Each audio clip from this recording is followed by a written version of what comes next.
Hey everybody, it's Denise with Bit Bougie. I am working on, this is another Johnny bag that I'm doing. It's a little bit bigger, it's been modified. I've done the outer pocket. I've matched the pattern, as you can see. It's always important to match the pattern, trust me. Everybody can see if it's matching or not. And I'm gonna put these tabs at the end because I think I need to bougie it up a little bit. Okay, so those are just on there right now just to hold so I can get a visual. And I found in my stash, I actually had some of this Italian pebble chrome that I picked up last week when I was down in Tampa. And so I'm gonna put a little bottom on this bag, okay?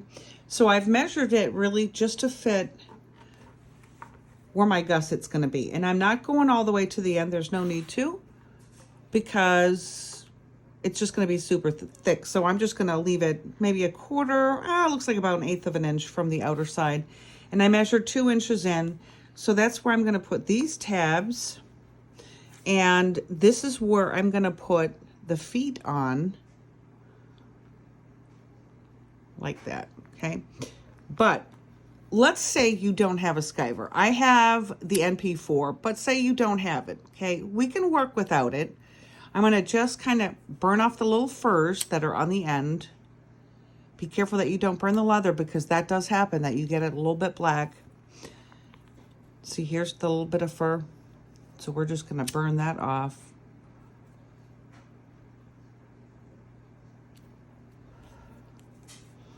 And actually, if you do get a little bit to where you see it, you can file it down. It's not a big deal. Now, normally I would take these pieces and fold them under and top stitch them, but we're gonna do it this way. Okay, it's okay if we do it this way. So we have to think ahead on this, all right? So these little screws, these little feet are only so long. Okay, we don't need them any longer. Yes, you can use other screws, but we don't need them that long. So when you have this all laid out, I'm going to mark where I'm going to put my holes, and then I'm going to put my little feet in, and I'm going to just put them in these pieces like that. And then I'm going to use double-sided tape to attach that where I want it to be, and then I'm going to sew around it. It's doable. It's very doable. You just have to remember which side you want the foot to be, if it's a left one or a right one. On this particular one, you want the foot to drop off on the side, because you want to keep these where they're at. They're going to be permanent. So we're going to get these in here. I'm going to punch little holes, get those screwed in, and then we're going to start doing some top stitching and get this all finished. And we're going to go from there. I had some thoughts on this bag, and I'm going to share that with you, how we're going to make this bag more like an Hermes bag. It's going to be a little stiffer. If you've ever had a Birkin bag or a Kelly bag in your hand, they have a little bit of stiffness. They're not this soft, okay? This is not real. This is fake. This is real.